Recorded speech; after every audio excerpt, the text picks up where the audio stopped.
welcome back to Leading the Frontline, sponsored by Legion. Don't forget to rate, review, and subscribe wherever you're catching this episode, whether you're watching, listening, however we are reaching your ears and your eyes. Make sure you do that, because then that means that every time there's a new episode, you will be the first to know. And I think that's a nice way to live, if you ask me. So this episode, I have the esteemed Cathy Hotka with me. I see you laughing as I say esteemed, but you really are esteemed. I have been following you on LinkedIn probably for, I don't even know, a number of years at this point. And this might be one of the few times that you and I are connecting in this way. And I'm really excited. I feel a little starstruck, and I am not afraid to admit that. But I think you are certainly, as I mentioned, esteemed, Cathy. And so I'm really excited for everyone listening or watching to learn more about you today. And so everyone, let me introduce you to Cathy. She created the NRF CIO Council in 1996 and has been fostering retail relationships ever since. Recognized as a leader in the community, she enjoys relationships with thousands of retailers and has worked with nearly every significant technology company. After working at NRF as the vice president of IT, she created the Store Operations Council, advised commercial entities and universities, and has managed hundreds of discussions with retail leaders around the country. This is why you're esteemed, Cathy. Welcome to the podcast. Thank you so much for being here. Thanks, Tracy. This is where you get the good information. You have to talk to actual real live retailers. That's right. And as a former retailer myself, I really can resonate with what your entire career has been about, and what, at least from what I've just read, what it seems to be a passion of yours. So I really would love to kind of kick us off with questions that listeners are totally familiar with me asking. But I do get to put you in the hot seat, which is a very exciting thing. The first question that I have for you is, what was your first hourly job? I worked retail, actually. Love it. I worked for a traditional department store in downtown Washington, D.C., and it was really interesting because there was no inventory control at all thousands of years ago when I was doing this. And so at the end of the season, we used to inventory the bathing suits, and it was hilarious. We wrote it all down, and somebody would say, those one pieces sold out right away. I was thinking, wouldn't you want to know that during the season and not after? But I was new. They didn't want to listen to me. Well, and look at you now, and who knows? I mean, maybe that was the question that they needed to hear, that maybe a few years later someone was like, you know what, someone asked me that once, and now it makes total sense that we're actually talking about this, and we're doing inventory, and we have RFID scanners, and we get, real-time information. And how amazing is that? That's so interesting. Did you enjoy like retail right away? Did you feel that was kind of the starting point or the catalyst to the rest of your career? Yes, because you're working with the public. Mm-hmm. And yes, I had several different positions in retail. You're dealing with many different kinds of people. Sometimes it's the best day of their lives. Sometimes it's the worst day of their life. As a frontline employee, you need to be inventive. You need to be quick on your feet. And most of all, you need to be kind. So true. And that kindness helps in the resilience that you learn in dealing with or interacting with the public, which, to your point, could be their best or their worst day. And frankly, it could be our best or worst days as the frontline employee as well. And you kind of can't have a bad day when you're a frontline employee. Just saying. No, you can't. You can't. You just can't. And if you do have a bad day, it's not going to be great. So thank you for sharing your first hourly job. That's fabulous. I'm curious, of course, putting this into perspective, right? That you started in that department store, and now, a number of years later, based on your bio, you've created some amazing opportunities for other retailers to connect and learn from one another, and even just understanding, the council, the NRF Council in 1996, all of that understanding. It's easy when we look at it from a bird's eye view that it's like, oh yeah, of course, this is what Cathy's done because she started in retail and this is what she's passionate about. But I'd love to understand more. This is our second hot seat question for you. if you can share a little bit more about your background and what ultimately landed you in these types of roles that you've held in the last several years. I grew up in politics. I worked in the United States Senate. I worked in the Wow. White House. When you're in positions like that, your main job is constituents, taking care of constituents, uh, answering them promptly, getting them good information, filling their needs. And so that kind of mindset is very conducive to working in an association. I've worked for 4 different associations. Uh, at an association, you have constituents, they have needs. Your job is to fill those needs as quickly as you can. And, it occurred to me after a while that if you're the chief whatever officer of something in retail, you're the only one. So, when I was working with CIOs, I realized each company had a CIO. So when that person needs advice, to whom do they turn? And the answer needed to be another CIO at a different company that does not overlap. So there was no reason why Home Depot shouldn't be able to talk to Abercrombie and Fitch about an issue that they were having. It's not competitive advantage, it's simply good quality advice. And so I've been putting together those peer groups now for a long time. I love that. And what a great example too, because this idea of cross company mentorship is actually really important. And I think to your point, there isn't a competitive advantage issue or circumstance here. There's simply knowledge sharing. And I think something that comes up for me a lot in HR is that people sometimes, just generally speaking, and of course, generalizing is not great, but just, we'll go with it for now, that generally speaking, people are afraid of knowledge sharing sometimes because they're concerned that at some level they're going to lose their competitive edge, or that they're going to lose something in that knowledge sharing, even when it's on the same team. And the reality is that there is so much value in sharing information and knowledge. And to your point, the closer you get to the sun, as I like to call it, the more alone you are, right? So Well, yeah. I had a really interesting experience. I used to work for RELA, which has a leadership forum in January, which basically means they get a really nice hotel and they put a bunch of chief executives in there and let them talk to each other. I was present for a meeting where the then head of Walmart stood up and took 15 minutes and said, "These are the things we're going to be doing next year. And we're going into China and we're doing this technology and we're introducing this new kind of product and blah, blah." And then he sits down. Everybody applauds and he sits down.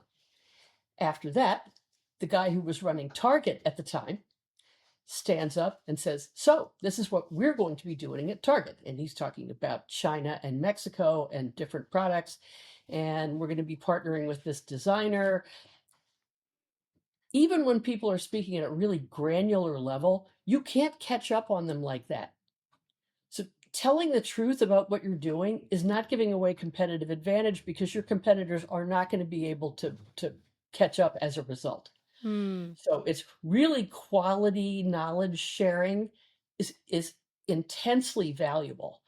And the fact that the CIO Council is around 30 years later at Right. NRF shows how valuable that has been. Absolutely. And kudos to you for seeing the opportunity there, because again, I think it is, it was an uncharted territory at that time, I can imagine, and based on what you've shared. And there's what you had shared even before we started recording, is that there were a handful of people that didn't even think that it would take off, that there would be any value in this. And I think it definitely speaks to your ability to be a visionary really in this space, as a way to kind of see again this opportunity for bringing people together and allowing these retailer leaders to learn from one another. And so this, I think, is actually a perfect opportunity for me to ask you a little bit more about how you lead, because naturally we're seeing that kind of displayed in some of these examples and the background that you've shared with us. But how would you describe your leadership style? How has it evolved over time, especially with, creating the CIO Council and getting further and further involved in retailers? That's easy. So when you're in politics, you're automatically around the smartest people in the room. And I'm not going to sit here and drop names, but I have known a lot of very, very famous people. To make these communities work, you find the smartest people you can find, and let them do the talking. So while I'm a figure in the industry, I am nobody's retail expert. That's not my job. I'm an organizer. So what I do is get the location, poll people to find out what they think the key issues are, and then get them in the room and let them do it. And the Store Operations Council, of which Legion has been a part for many years, is a good example of that. We've got, we'll have a department store, we'll have a huge grocery chain, we'll have a mom and pop, all these different formats and segments in the room, and they're all talking about the same thing. So, at the last one, we had a grocery chain talking about something, and the company that kept coming back and adding to the discussion was a luxury jeweler. It doesn't matter what the segment is. They all have the same issues, and they all go to how they best serve the customer and honor the associate in the process. That's fabulous. I definitely want to come to this topic around the frontline worker in all of this, because to your point, and it's very interesting, your background and kind of starting out in politics, really leaning in there and how that's shaped your own experience. And I wonder, thinking about the frontline, how companies who are a part of the Store Operations Council, who are seeing the value of these knowledge sharing moments, how they are able to impact their frontline workers. Because sometimes it can be difficult to kind of see the connection for people, for leaders who maybe are multiple levels removed from the front line, and how those things actually do have a direct correlation. So I'm curious from your perspective. I'm always interested in what it is that people are attempting to do. And so I'll get in touch with them before the meeting and say, what do you think the big topics are going to be? And they'll tell me, and I'll think that those are the big topics. Maybe not. Mm. So at this last meeting, which we held in Orlando, because we bounced from city to city, it turned out that the stickiest thing they wanted to talk about was remaking the retail experience completely. So there was one quick serve restaurant chain there, and they were saying, we don't want our associates behind a counter. We don't want them divorced from the customer. We want them on the floor with the customer making it happen. Mm-hmm. And so, somebody else would go, oh, us too. And, compare notes on how they're doing it. Are they using technology to make that happen? Or are they remaking the way the cash wrap works? Are they using handhelds? There are lots of different approaches to these things. And, somebody like me can't orchestrate the conversation. I can give them ideas, but they're going to take it and run. That's where the value is. And you should see people at meetings. They're furiously writing Like, so say that that one they more can time. bring these notes home. Yes. Wow, that's amazing. I mean, I always tried to, at least in my mind, it helps me when I relate back to my own experiences when, a guest comes on the podcast and shares something like that. For example, I always say first of all, my first job that was on the books, because I was a babysitter, but off the record, even though it's officially on the record, was working in retail. And when I graduated college, I decided I wanted to stay in retail, and I worked in Target as an in-store HR manager.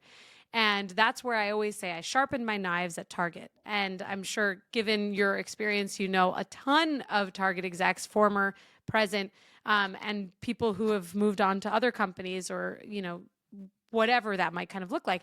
And I really do credit Target, considering the magnitude of the business that they do, with equipping me not only as a manager at that time, but as someone who was on the floor with the skills and the know-how, to be able to not only service the guests or the customers, but also to meet the expectations that the business had.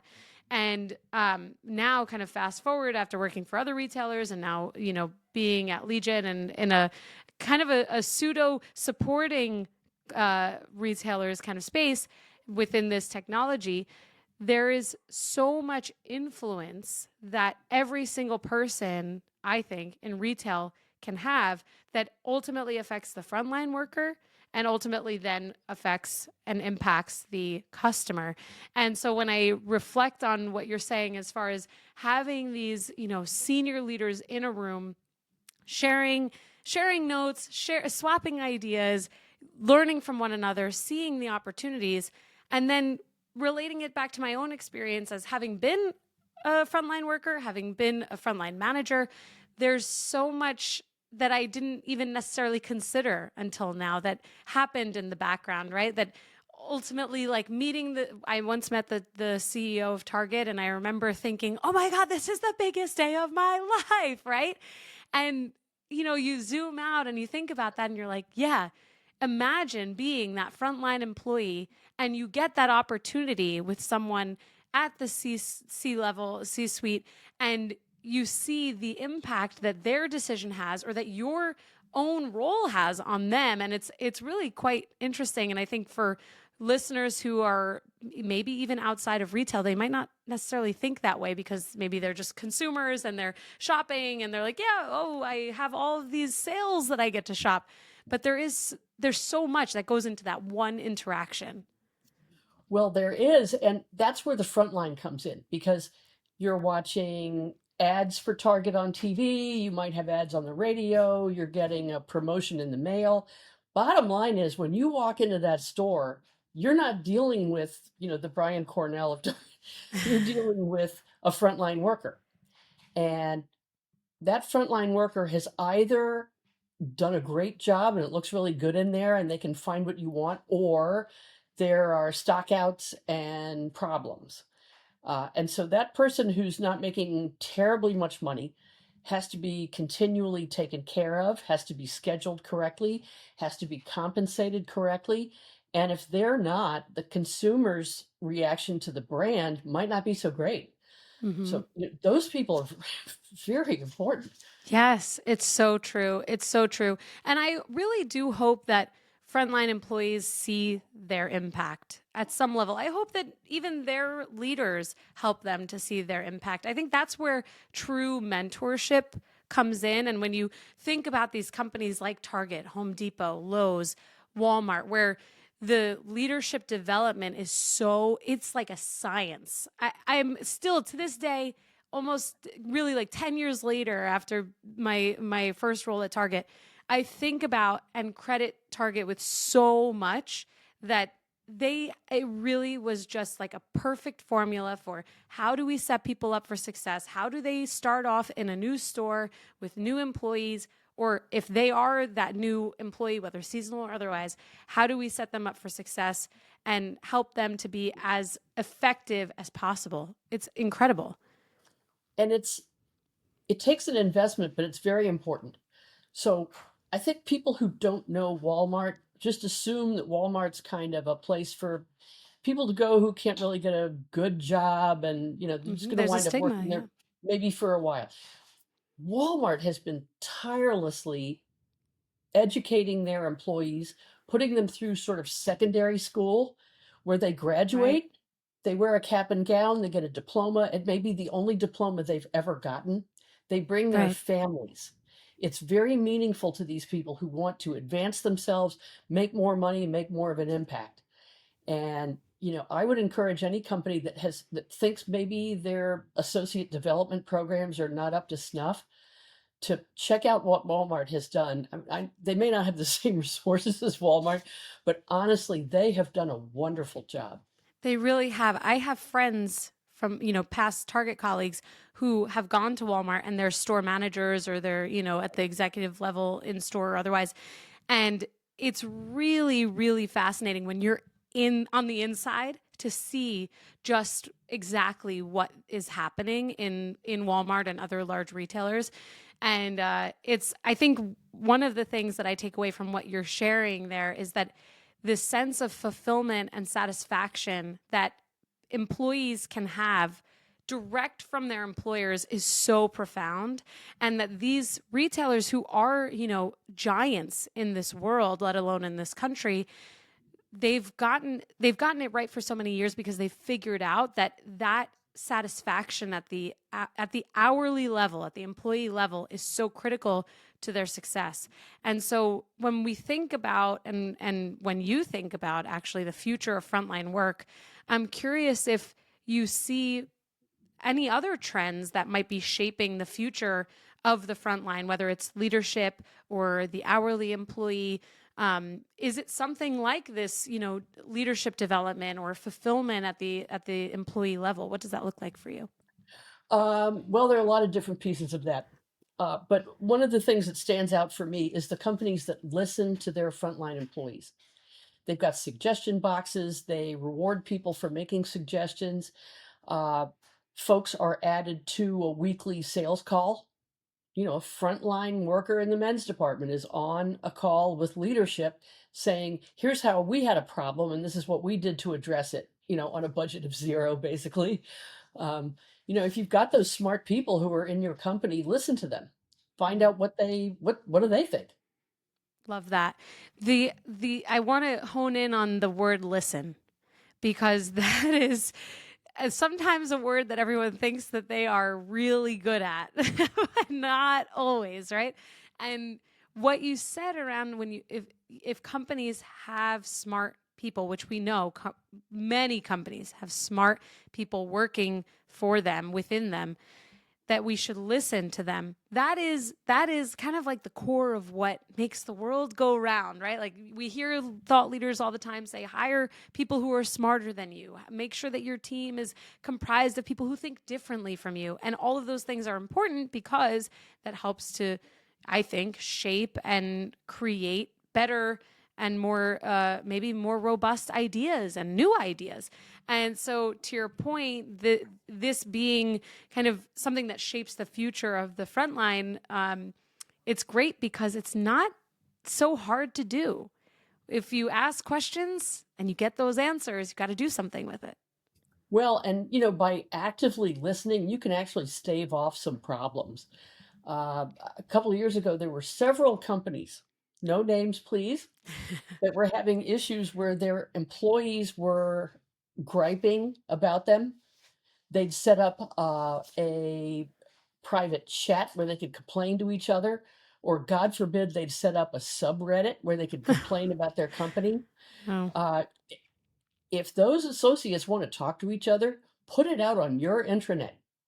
Make it their place to talk on your intellectual property online, and then ensure that there are people in management who are reviewing those comments and then commenting back so that people think they're being listened to. It's important.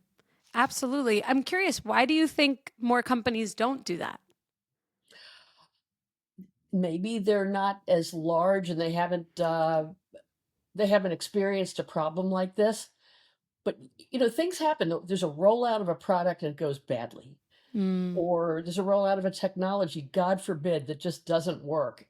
You need to be able to anticipate what you can do if there's a problem. Yeah, it's true. This actually comes back perfectly full circle to your first hourly job, which is that you, while working in retail, you developed a sense of resilience and the ability to withstand all of the trials and tribulations that might come with working with the public, right? And certainly that obviously translated throughout the rest of your career. But to your point, I think that when we think about shaping the future of the frontline, it's not necessarily that we have to reinvent the wheel. It's that we have to see exactly what's in front of us and address what's in front of us. And that maybe it's a little scary. Maybe it's a little nerve-wracking to, take on this daunting task of actually listening and hearing and responding to what employees might be saying. But in doing so, there's this whole new opportunity or window of opportunity for businesses to then not just benefit from, but actually see their employees benefit from also, which is really a wonderful thing. And if you could give one piece of advice to leaders who are managing frontline teams, what would you say that advice would be? Servant leadership. So I have a quick story. Mm. He's been deceased for a while now, but the former CIO of Target, Paul Singer, was working for a chain retailer, and they put him in charge of their auto service bays, about which he knew nothing. He knew nothing. So he would go into, some store's auto service bay and say, all right, I'm now in charge. What do you need? What can I be doing for you? My job is to make your life easier. And they always came back with the same things. They said, it's dingy in here. Women hate bringing their car here. There are no magazines. There's no coffee. Can't we make it look a little nicer? Uh, and he said after like 4 or 5 of these visits, he said, okay, went back to corporate and said, all right, we need to invest in some magazines for women. We need to put a TV in there, and we need to clean the chairs and get a coffee machine. Well, all of a sudden it was way better. Why? Not because he imposed his will. He asked them what they needed. Mm-hmm. And that's the most effective kind of leadership you can get. I love that. I love that. Again, I mean, I think it really helps us to come full circle that it doesn't have to be, we don't have to overcomplicate things. We can really just think about, okay, what are the fundamentals to driving and engaging a team that feels fulfilled, that wants to be here, that, is doing the work that they feel satisfied by. And I love that story. And, I was giggling when you said, we need to clean the chairs because, as a person in general, it's like, yeah, of course, like you want to sit on chairs that are clean. But sometimes businesses get away from us, like our operations get away from us. And we don't think about the fundamental thing, whatever that thing might be, that ultimately does impact that end user, that employee, that customer, whomever it might be. So I love that story. Thank you for sharing. And what a legacy to leave. He inspired a lot of people, and basically everybody wanted to get his opinion because he was the CIO of a very large company. And everywhere he went, he told people, listen to your people. Those people who are on the floor all day long talking to customers, they know what's going on. Be sure that you ask them what they need. Love that. Best advice ever. Well, Cathy, I have kept you in the hot seat for a long time at this point. And so I only have a couple questions left for you, which is actually, it's really technically only one. So I wish I could keep you for more, but it's only one, which is, where can people follow you? Where can they connect with you? Where can they maybe even get involved if they are retailers themselves and they want to have just as much of an impact as someone else within these councils that you've helped What a create? great question. Thank you. Thanks to my husband, I have an unusual last name. So if you want to find me, just Google Hotka, Hotka. I'm pretty easy to find. I've got a lot of things going out on LinkedIn. And yes, we've got meetings of retailers and cities. So we get the New Yorkers together, we get the Nashville people together, and the Store Operations Council is going to have 2 meetings this year where Legion will be. We're doing one in New Orleans next year, and we're also going to London to start one in the UK. So we'll be all over. Amazing. We're global. It's all global. I love Yes, that. you are. Cathy, thank you so much for joining the podcast and for helping to lead the front line, as we like to say. And so for everyone listening, we will have all of the places where you can connect with Cathy in our show notes. And don't forget to rate, review, and subscribe wherever you're catching this episode. Thank you for tuning in. Cathy, thank you so much for your time. Thank you, Tracy.